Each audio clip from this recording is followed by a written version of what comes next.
Okay, why do the Brown guys call you Coach Matt? Why can't they say your last name? Can anyone say your last name? Yeah, people can say my last name. It's just hard to say.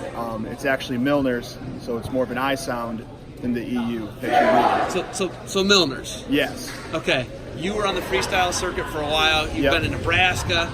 But first off, talk about South Dakota. Where did you go to college in South Dakota? I went to Northern State in South Dakota. They dropped and brought back, right? Yep. My first year or second year after college, they dropped and brought it back. So they're doing a lot better now. They got a big roster. They do a really good job with social media promotion. I don't know if you know that. Yeah, I do. They do like a really good job. Really good job. I keep up with Coach Rocky really quite a bit. Okay, so you travel a lot. You wrestled on the. What did you do? One full quad? Did you do? 3 years. 3 years. So we'll say a quad basically, right? Yep. So you wrestled heavyweight, freestyle. What do you think you take from being an athlete? Now you're a coach in Division I. What do you think you take from being an athlete, and what was that transition like for you? Being an athlete to coaching, I would say the biggest thing is, trust the process and what the coaches are telling you. They're never going to lead you astray. Something like that. How does your body feel? Like you're still a young guy, but you still wrestle every day? Yeah, I still wrestle every day. I lost about 35, 40 pounds since I've done competing.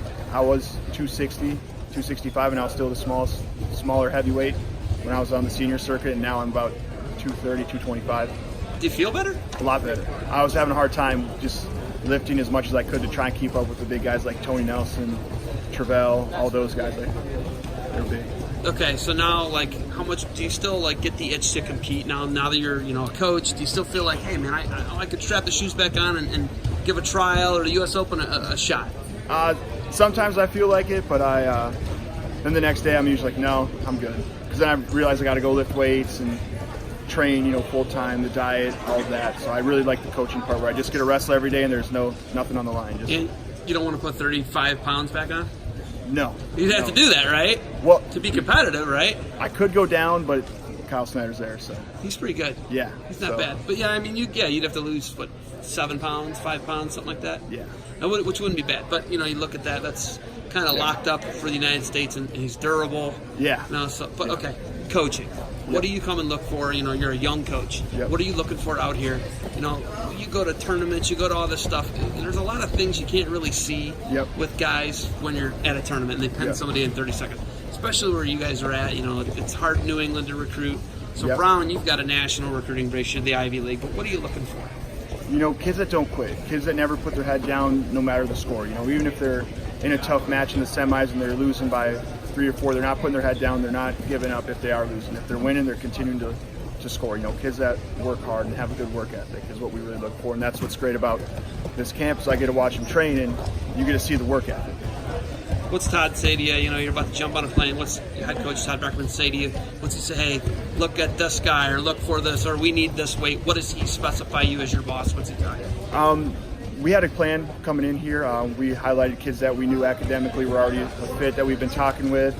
Weight classes, we're looking at weight classes for 2019 and 2020. So Mr. Matten did a good job of getting out the kids to us early, and we went through the whole list and had a game plan to come out here.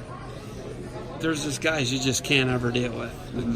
You're the Ivy League. You're one of the 8 elite institutions in the United States of America, in the world. How do you handle that? How do you deal with that, and how do you game plan for that? The academic side, we request transcripts early. We see a kid at a tournament, the next day we request their transcripts. We want to get a look at that early so we know whether we can give them a call or if we can. That's the easiest way for us to do it, is get a hold of the transcripts as soon as possible. It narrows things down. Yeah, it does. It makes our life a lot easier, and we're not wasting anyone's time. Okay. Yeah, so what's the travel back tonight for you? You got on a plane this morning in Providence, Rhode Island. Detroit. Now what's the plan back? Plan back is I'll probably leave here 5:30, drive to Detroit. My flight's at 8, land in Providence at 9:45, and go home. Oh man, the life of a college coach. I don't want it. Not bad though. It's it was an early flight, but not bad travel overall. All right, you got anything else for me? Go Bears. Go Bears. Thanks for the time. Good luck. Safe travels back to Rhode Island.